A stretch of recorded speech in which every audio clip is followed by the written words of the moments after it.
आचार्य इतिहासकार, मैं उदयपुर वासियों को एक संदेश देना चाहता हूँ कि आज़ादी के बाद हमने हमारे उदयपुर शहर को, जो कि 1500 साल से सनातन धर्म संस्कृति का एक केंद्र रहा है, और यही नहीं, उदयपुर में महाराणा उदय सिंह उदयपुर में आए, ये शहर बना, राजधानी बनी।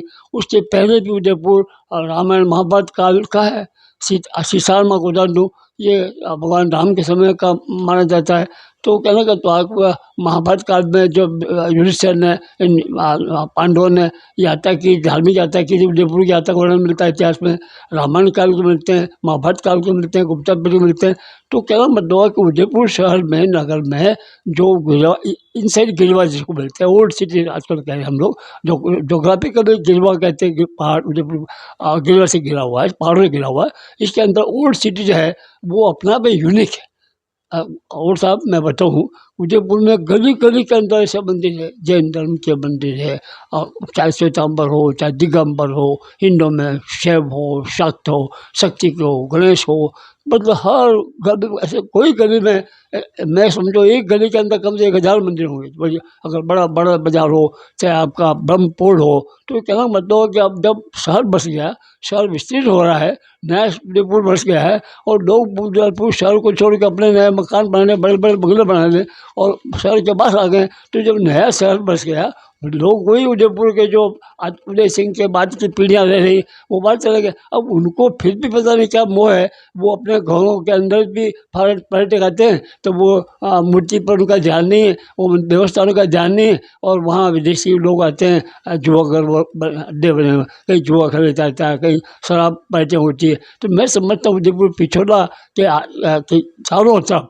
और बल्कि उदयपुर झील में जितने भी अंतरिक्ष है, इनके ऊपर जितने भी मंदिर बने हुए हैं, इनकी मैं लोगों में चेता होनी चाहिए। मैं जब मैं इतिहास में अभी जो विरासत पर काम कर रहा हूँ, मैंने उदयपुर के कई शहर मंदिरों की लिस्ट बना रखी है, सूची बना रखी है, इंटेक्ट आप जानते हैं भारतीय कला निधि, उसमें भी मैं काम कर रहा हूँ। तो हम इतिहास के लोगों ने ये प्रयास किया है, केवल मात्र इतिहास के लोगों से काम नहीं होगा, आम लोगों में चेता हो कि हमारे उदयपुर नगर में अभी जगन्नाथ यात्रा निकल रही है, बड़ी भव्य भीड़ होती है। इतनी भारी भीड़ में लोगों ने अपने जो मंदिर हमने पहले जो है, पहले विदेशी आक्रमण होते थे तो हमने मंदिर को ऊपर रखा, सुरक्षित रखा, हमने मूर्तियों को सेफ रखी। विदेशी मुगल आक्रमण, विदेशी आक्रमण समय अपने मंदिरों को सुरक्षित रखे, मूर्तियाँ सुरक्षित रखी। लेकिन आज़ादी में भी हमने उसमें कोई परवाह नहीं की, हमने आतंकवादी कर रखा है। स्थिति में जैसे बिल्कुल प्रूफ हो रहा है, उनका जीर्णोद्धार होना चाहिए, प्रिजर्वेशन होना चाहिए, कंजर्वेशन होना चाहिए। तो मैं समझता हूँ कि शहरवासियों में ये चेतना नहीं चाहिए, और आ रही है। लेकिन अब कि जितने भी पर्व, कांवड़ यात्रा निकल रही है, जगन्नाथ यात्रा का हो रही है, गणेश पर्व हो रहा है, कहीं जन्माष्टमी हो रही है, कहीं बालाजी का वो हो रहा है, कहीं कार्तिक स्नान हो रहा है, पुरुषोत्तम मास से कार्तिक, तो साल भर में 300 दिन में लगभग 200-250 और जो तो पर्व हमेशा मनाते हैं, जो हमारी संस्कृति जोड़ रहे हैं, और उसमें भी हमारा ध्यान गई नहीं। हम एक बात मैं जोड़ूँगा, ये कहना चाहूँगा, उदयपुरवासियों को संदेश दूँगा। मैं 50 साल से 60 साल से उदयपुर रह रहा हूँ। आप जान दो खाली गणगौर का, आप गणगौर के पर्व में आप देखोगे जो ऐतिहासिक गणगौर मेवाड़ महोत्सव के रूप में मनाया जाता है, लेकिन हर समाज की गणगौर निकल जाती है। तो इसका मतलब हुआ कि जितनी गणगौर हैं वो प्रत्येक समाज को आ जाती है, उपज आती है। इसी तरह से वो आता है जिसमें क्या कहते हैं, वो अच्छा त्योहार। तो मैं इसी क्रम में बताना चाह रहा था कि उदयपुर के अंदर खाली मेवाड़ महोत्सव जो गणगौर पर्व है, वो लगभग 65 गणगौर निकलती है। इसका मतलब हुआ कि 65 जो प्रमुख मंदिर, उनका हर समाज का एक प्रमुख मंदिर होता है, चाहे वो कुमार हो, चाहे वो। तो कहने का तात्पर्य हुआ कि इन मंदिरों में समाजों के जो प्रमुख मंदिर होते हैं, उन समाजों की देख रेख में वो सुरक्षित है, और वहाँ से वो जुलूस निकलता, पग निकलता। पूरी कहना चाहिए कि पूरे नगर के अंदर पाँव रखने की जगह नहीं होती। तो इसका मतलब हुआ कि हमने गणगौर पर्व को जो संजोए रखा है। हम जगन्नाथ का जो अब मैं एक उसकी बात करना चाह रहा हूँ, जगन्नाथ यात्रा जो बहुत विशिष्ट यात्रा है, और ये जो बिल्कुल महाराणा जगत सिंह के समय से चली आ रही परंपरा है। जिस तरह उड़ीसा में भगवान कृष्ण बिल्कुल उदयपुर में जो जगन्नाथ की यात्रा होती है, हर जगह भगवान आम आदमी के बीच आकर दर्शन दे रहे हैं। जगन्नाथ यात्रा का मतलब ही ये है कि भगवान जगन्नाथ जो है वो लोगों के बीच आकर के मंदिर से निकल के आ रहे हैं, और हम इन यात्रा में हज़ारों की लाखों की संख्या में लोग होते हैं, और वो मंदिरों में जो पुराने जैसे मंदिरों के ही आपने दवा करके भगवान को आप देख रहे हो ना कि आपको उदयपुर कैसा है। उदयपुर को कि जर्नी भगवान कर रहा है, यानी उदयपुर भगवान जगन्नाथ उदयपुर की यात्रा कर रहे हैं, उदयपुर नगरवासियों को देख रहे हैं, और वो देख क्या रहे हैं मालूम है कि हमारे यहाँ के मंदिरों को छुपा रखा है, मंदिरों में दुकान लगा रखी है, मंदिरों में सामान लगा रखा है, और नाना प्रकार की करतूतें होती है, और इसके अब जगन्नाथ भगवान क्या देखेगा। तो मैं समझता हूँ कि जगन्नाथ भगवान अगर साल में एक बार जनता के बीच जनता जनार्दन के दर्शन करते हैं, तो उनको दर्शन करने दो। और हमने जो हमारे पास मंदिर है, जो हम सदियों से पूजते आ रहे हैं मंदिरों को, उन मंदिरों को भी उनको भगवान को दिखाओ कि हम आपके जो इष्ट देवता है, आपके विष्णु हो, महेश हो, गणेश हो, इनको तो हम सेवा कर रहे हैं ना। उन मंदिरों को आप दबा रखा है, वो दिख भी नहीं पाता। ऐसी अंतिम बात समझता हूँ को हमें क्षत विक्षत होने से बचाने के लिए हम उसको छिपा रहे हैं। आज़ादी के पहले जैसे हमले होते तब तो हम मंदिर को छुपाते थे, सब समझना थी, लेकिन आज़ादी के बाद में हमने और बड़ी बड़ी दीवारें बना कर मंदिर पीछे हुए। अब दर्शक लोग, पर्यटक लोग उन भव्य मंदिरों को, उन भव्य स्मारकों को, उन प्रतिमाओं को न तो देख सकते हैं, और अंदर छुपे हुए हैं। ऐसे मंदिर गले गले में मंदिर छुपे हुए हैं। तो मैं समझता हूँ कि ये तकनीकी पराकाष्ठा है। उदयवासियों को हमारे जो देवी देवता हैं, हमारे समाजों के देवी देवता हैं, हमारे इष्ट देवता हैं, जो हमारे सनातन धर्म संस्कृति के जो प्रतिमान हैं, इनको जो है संरक्षित किया जाना चाहिए। विरासत समझ करके उसका कहना चाहिए कि उसको इतना अधिक उभारना चाहिए, उतना अधिक के लोग वो जिसको अपन कहते दर्शन दें। वो मंदिर को दर्शन देने के स्थान पर हम यात्री भी नहीं देख पाते। तो हमारे पूर्वजों के बनाए हुए मंदिरों को पहले तो हमें हम लोगों को, हमारे लोगों को, जनता को जो चुनौतियों को सामना करना पड़ता। एक जो विदेशी हमले होते थे, तब हमें हमारे देवालय तोड़े जा रहे थे, तो उस समय हमको देवालयों की देवताओं की रक्षा के लिए और हमारी संस्कृति की रक्षा के लिए उनसे लड़ना पड़ता था, और दूसरी ओर हमें अपनी आत्मरक्षा करनी पड़ती। तो दोनों ओर एक तो कुआं, एक तो खाई थी। अब देखिए आज़ादी की बात तो बेधड़क हम निडर हैं, स्वतंत्र हैं। अब इस बावजूद भी हमने अब जो हमारे पूर्वजों ने, हमारे राजा महाराजाओं ने, लोगों ने, समाज के लोगों द्वारा बनाए मंदिर है, हम हज़ारों सालों से जिन देवी देवताओं की उपासना करते आ रहे हैं, और जो स्मारक हमने संजो रखे थे, अब उनको हमें उसी रूप नया रूप देना चाहिए, उनका जीर्णोद्धार करना चाहिए। तो ये आस्था के जो केंद्र हैं, उन आस्था के केंद्र में पुनः नई आस्था पैदा करना है, या पुनरुत्थान होना चाहिए, पुनर्जागरण आना चाहिए। तो मैं समझता हूँ उदयपुर के लोगों में ये बात अभी महसूस होनी चाहिए, संदेश मिला है कि वो इन स्मारकों को, इन मूर्तियों को, प्रतिमानों को आज़ादी के बाद तो बेहतर समाज भी सहयोग दे रहा है। समाज के लोगों में जब चेतना ही है, तो हम क्यों अपने मुद्दों को दबा रहे हैं, क्यों हम अपनी प्रतिमाओं को, अपने देवालयों को छिपा रहे हैं, बल्कि उनको अधिक से अधिक उनको ओपन करना चाहिए। उनको विभिन्न प्रकार के समाजों के सहयोग से कर रहे हैं। ऐसी बात नहीं कि बहुत से लोग कर रहे हैं, लेकिन अधिकतर लोगों में अभी ये अवेयरनेस दिया है कि वो हमारे समाज के जो सामाजिक जो मूल्य है, समाज के सार्वजनिक समाज है, सार्वभौमिक समाज है, उनकी जो एक कौमी एकता है, वो भावना अभी लोगों में नहीं है। अमरनाथ यात्रा के दौरान जिस प्रकार से जो दृश्य दिखाया जाता है, उसमें आम तौर पर हम लोगों में ये एक जो विकृति आ गई है। हमारे आज़ादी के बाद में आज़ादी है, धर्म संस्कृति प्रति चेतना ही, उसके बावजूद भी हमने जो भगवान खुलेआम हमारे बीच में आ रहे हैं, और हमने उन्हीं देवालयों, उन्हीं भगवान के, उन्हीं देवस्थानों के ऊपर चढ़ कर के होटल बना रखे। उदयपुर होटलों के लिए प्रसिद्ध है, ऐसा कहते हैं उदयपुर में हर घर में, हर मंदिर को होटल बना रखी है। तो मैं समझता हूँ कि लोगों में ये चेतना नहीं चाहिए। आस्था जो जिस दृष्टि से मंदिर बनाए गए, जिस दृष्टि से हमारे पूर्वजों ने संस्कृति को संरक्षित किया, हमारे तक पहुँचाई, उस धरोहर को यथावत रखना चाहिए। ऐसा नहीं हो कि जगदीश मंदिर के ऊपर होटलें बनी हुई है और जगह जगह आप देखोगे हर मंदिर के आसपास बड़ी होटलें बनी हुई है और शराब की पार्टियाँ होती है और विदेशी लोगों की अगवानी होती है, डांस होते हैं, नृत्य होते हैं। और अब मैं कहूँ कि संस्कृति कुरूप रूप रहा है। हम अपने धर्म और संस्कृति का जो असली चेहरा है उसको अपन उजागर नहीं कर पा रहे, बल्कि हम कुरूप दिखा रहे। तो खेद होना चाहिए। ये जरूरी हो गया है। यदि हमने अपने धर्म और संस्कृति के मूल्यों को नहीं समझा, संरक्षित नहीं किया, यदि हमने धार्मिक परिवर्तन, धार्मिक आंदोलन, जो धार्मिक चेतना है और कहना चाहिए कि रिलीजियस मूवमेंट, जिसको अंग्रेजी में कहेंगे रिलीजियस मूवमेंट, धार्मिक संचेतना अगर हम में नहीं आई, हमने उसको संप्रेषित नहीं किया, तो फिर आप देखिए कि वही हाल होगा जो पाश्चात्यकरण हो रहा है। तो जैसे दक्षिण भारत में आप देखिए, अधिकतर मैं देख रहा हूँ तो वहाँ पाश्चात्यकरण हो रहा है।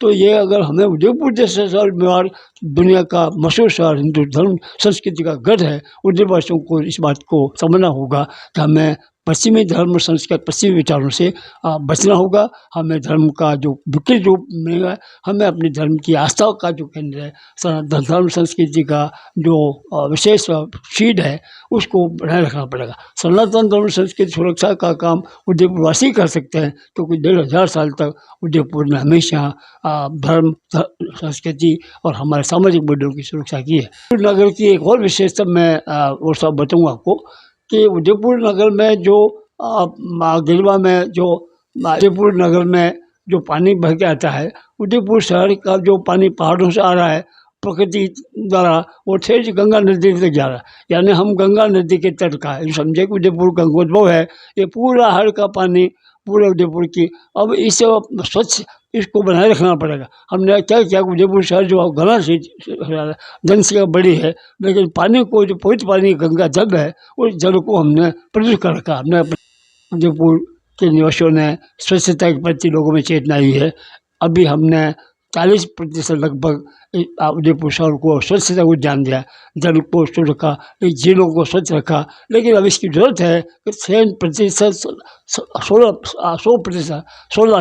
यानी कहेंगे पूर्ण रूप से हमको उसको स्वच्छ रखना होगा, तभी जाकर उदयपुर गंगा जल की तरह होगा। महाराणा जगत सिंह जी ने, अब मैं अंतिम बात बताना चाहूँगा कि हमें उदयपुर वासियों को, नगर के निवासियों को, सिटीजन्स को धार्मिक चेतना और जो धार्मिक आंदोलन चल रहा है, उस आंदोलन के साथ साथ हमें सभी समस्याओं का समाधान करना है। इस प्रकार से हमें उदयपुर निवासियों में ये धार्मिक जो मूवमेंट चल रहा है, इस मूवमेंट को, इस आंदोलन में सहभागित होना पड़ेगा, क्योंकि हमने अपने पूर्वजों से दी हुई विरासत है, उसको सुरक्षित करना है, उसको कंजर्वेट करना है, उसको हमारे आगामी पीढ़ियों तक पहुँचाना है। इसलिए उदयपुर नगर के लोगों को मैं यह बात संदेश देना चाहता हूँ, हम सब मिल कर के हमारे देश की, हमारे राज्य की, विशेष रूप से उदयपुर नगर की, मेवाड़ की विरासत को, धरोहर को बचाए रखें, धरोहर को सुरक्षित रखें। आइए हम सब मिलकर के इस अभियान में, इस क्षेत्र में कदम उठाते हैं। मैं प्रोफेसर जी मलेरिया आपको धन्यवाद देता हूँ, आभार व्यक्त करता हूँ। अब फिर और मेरे अगली वार्ता होगा।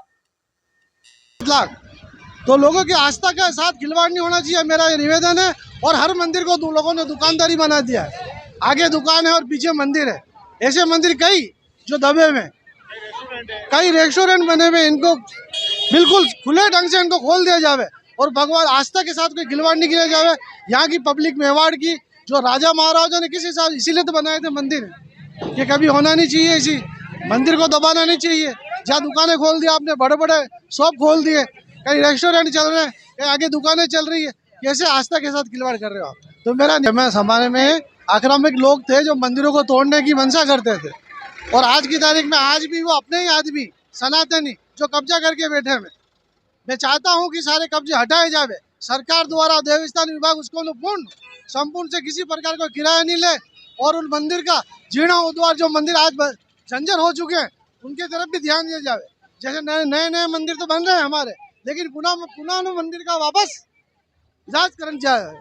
इसलिए क्या है कि मेरा निवेदन है, जब भविष्य में इस बात को देखते हुए उदयपुरी जनता और जितने भी हमारे सनातनी भाई बहन हैं, उनको ध्यान में रखते हुए इसका पूरा ध्यान रखें। और जय सनातन, जय जगन्नाथ स्वामी की जय। 100 वर्ष पूर्व जो शेलकोट बनाई थी दरबार ने, वो किसके लिए बनाई थी? सुरक्षा के लिए, जनता की सुरक्षा।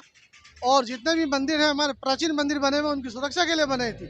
आज उन जितनी भी बाउंड्री है शेलकोट जो 400-500 वर्ष पुरानी थी, उसका नामो निशान मिटता जा रहा है। दिल्ली गेट का थोड़ा बहुत रह गया, थोड़ा बहुत अपने इसका उद्यापोल का रह गया, और कुछ अपने हाथीपोल का है। बाकी हर जगह उसको धरोहर को नष्ट किया जा रहा है। वो शेलकोट इतनी मजबूत थी कि अगर जेसीबी तोड़ा जाए तो नहीं टूटती थी, लेकिन लोगों ने अपने स्वार्थ के लिए पूरी शेलकोट को धस नस कर दिया है, अपना व्यवसाय चालू कर दिया है। इसलिए कड़ी कार्रवाई की जाए। प्रताप की भूमि वीर भूमि है, तपोभूमि है। और आज जो पर्यटक देश विदेश से आ रहे हैं, वो इसलिए आ रहे हैं कि महाराणा प्रताप के संरक्षण में इतना बड़ा जो काम हुआ है। आज एक मेवाड़ी ऐसा है जो अधीन नहीं रहा है, सारे स्टेट अधीन रहे, मगर महाराणा प्रताप ने मेवाड़ को अधीन नहीं होने दिया। और चेतक गौरव ने इतना साथ दिया, आज ये राज दरबार लोग सब बैठे हुए हैं। इनको भी चाहिए कि इस चीज़ की संरक्षण करें। जितने भी मंदिर आज भी पुरानी हालत में स्थित, जंजर हालत में, उनका लिए जीर्णोद्धार कराने की कृपा करें। और नहीं हो तो उदयपुर की पब्लिक को दे दे, वो खुद स्वयं चंदा करके उनको जीर्णोद्धार करा दी। रूप से आपने ये जो ध्यान दिया है, संबंधित विभागों को हम जरूर से ये बताएंगे और उनसे भी निवेदन करेंगे कि इस प्रकार के जो मंदिर है, ये हमारे शहर की थाती है। यानी कि शहर के लिए बहुत बड़ा गौरव का विषय है कि प्रभु हमारे विभिन्न मोहल्लों के अंदर हम प्रभु विराज रहे और विराज कर हमको आशीर्वाद दे रहे हैं। तो निश्चित रूप से लोगों को दर्शन करने का और उनकी पूजा अर्चना करने का अवसर मिलना ही चाहिए। आपने इस तरफ ध्यान दिलाया है, तो हम उन विभागों से प्रार्थना करके इनको खोलने का प्रयास करें। आपके कार्यकाल में ही स्वच्छ भारत अभियान शुरू हुआ था, आज कितने सफल हम हुए हैं? स्वच्छ भारत अभियान के लिए वास्तव में हम नगर निगम ने और हम लोगों ने, आम शहर की जनता ने बहुत प्रयास किए हैं। निश्चित रूप से आज बहुत बड़ा एक लंबा अंतराल हो गया है, काफ़ी काम हुए हैं। पर इसमें मैं भी कहती हूँ कि हम अगर सब सोचते हैं कि सरकार के द्वारा ही सब काम किए जाएंगे, तो मैं जनता से अपील करना चाहती हूँ कि वह अपना शहर हमारा अपना है, उसकी साफ सफाई और स्वच्छता सुंदरता रखे। स्वच्छ शहर है तो स्वस्थ शरीर है, और स्वस्थ शरीर है तो स्वस्थ मन है, सुंदर मन है। तो वो ध्यान में रखते हुए हम अपने शहर को कैसे साफ रख सकते हैं, उसके लिए छोटे छोटे प्रयासों की जरूरत है। बहुत बड़े मन के अंदर भगवान में श्रद्धा, और जहाँ श्रद्धा होती है तो निश्चित रूप से उनको सही लाइन पर रहने का अवसर मिलता है। जहाँ कहीं कुछ गीतों का और ये लगता है अपने को कि गीत वगैरह ठीक होने चाहिए, तो निश्चित रूप से मैं ये अपेक्षा करती हूँ कि इस प्रकार के आयोजन में प्रभु की भक्ति के साथ साथ निश्चित रूप से हमारा जब तक कार्यकाल था, हमने पूरी कोशिश करी, और उसके बाद के भी सभी लोगों ने कोशिश करी है। और नए आयाम तो जो नई चीज़ें, क्योंकि 10-12 साल का अंतराल कम नहीं होता है, उसमें बहुत सारी दुनिया बदलती है, और बदलती हुई दुनिया में नए नए प्रयोग क्या हो रहे हैं वो हमें अपने शहर के लिए भी करने चाहिए। नई मशीनरी कुछ आई है तो उसका भी प्रयोग करके हमारे शहर को सुंदर और बनाना चाहिए। हम सबके लिए खुशी का पर्व है कि भगवान श्री जगन्नाथ स्वामी की रथ यात्रा पूरे देश में निकल रही है। उसी की बात ही आज उदयपुर में भी हिरणमंगरी उपनगरीय क्षेत्र में ये रथ यात्रा निकल रही है। धर्म को लेकर के विभिन्न जो मंदिर और हमारे जो पूर्वजों के द्वारा जो बनाए हुए मंदिर थे, आज वो कई मंदिर तो अस्तित्व में है, लेकिन कई मंदिर आज भी ढके हुए हैं। उनको लेकर के हम सबको, सनातन को अपनाने वाले सभी लोगों को जागरूक होकर के उनके प्रति अपनी संवेदना लेकर के सजग होकर के उस मंदिर को बाहर निकलना पड़ेगा। और ये जो रथ यात्रा है उसके माध्यम से हम सब आपसे, सभी देशवासियों से और सभी सनातन वासियों से निवेदन करता हूँ कि धर्म के प्रति अपनी जागरूकता बनाए रखें, और समय समय पर ऐसे आयोजन सनातन को बढ़ावा देने में एक बहुत सार्थक सिद्ध हो रहे हैं। निरंतर हमारे पूर्वजों ने कई मंदिरों का निर्माण किया था, और आज़ादी से पूर्व और अंग्रेजों की गुलामी से पूर्व कई आक्रांताओं ने इन मंदिरों के अस्तित्व को खत्म करने का प्रयत्न किया, लेकिन सनातन इतना सशक्त और मजबूत है कि आज हम सब एकजुट होकर के इन भव्य रथ यात्राओं के माध्यम से संदेश दे रहे हैं पूरे देश को कि सनातन हमारे लिए युगों युग तक था और आने वाले समय में बना रहेगा। हम सभी देश के सबसे बड़ी रथ यात्रा जगन्नाथ रथ यात्रा उड़ीसा में पुरी में निकलती है, उसके बाद अहमदाबाद, और अहमदाबाद के बाद में उदयपुर में जो निकलती है, देश की सबसे तीसरी रथ यात्रा जो है। हम सभी मिलकर के इस रथ यात्रा का भगवान श्री जगन्नाथ स्वामी नगर भ्रमण को निकले हैं, उनके पलक पावड़े बिछा करके उनका स्वागत अभिनंदन कर रहे हैं। हम सब के लिए सौभाग्य का दिन है कि आने वाले समय में पूरे देशवासी को सुख, समृद्धि, यश, वैभव सभी प्राप्त हो और देश में अमन शांति बनी रहे और सभी सुख समृद्धि के साथ में अपना इस देश को आगे बढ़ाने में, पुनः सोने की चिड़िया बनाने में सार्थक सिद्ध हो, ऐसा मेरा मानना है। हमें भी बड़े सोचनीय विषय और हिंदू राष्ट्र बनाना है, गौ माता की रक्षा करनी है, नदी नालों को बचाना है, गंगा माँ को बचाना है। इस परिप्रेक्ष्य में भी ऐसे जो असामाजिक तत्व हैं, जो ऐसे कृत्य करते हैं, हम सभी सनातन धर्म प्रेमी उनकी घोर भर्त्सना और निंदा करते हैं।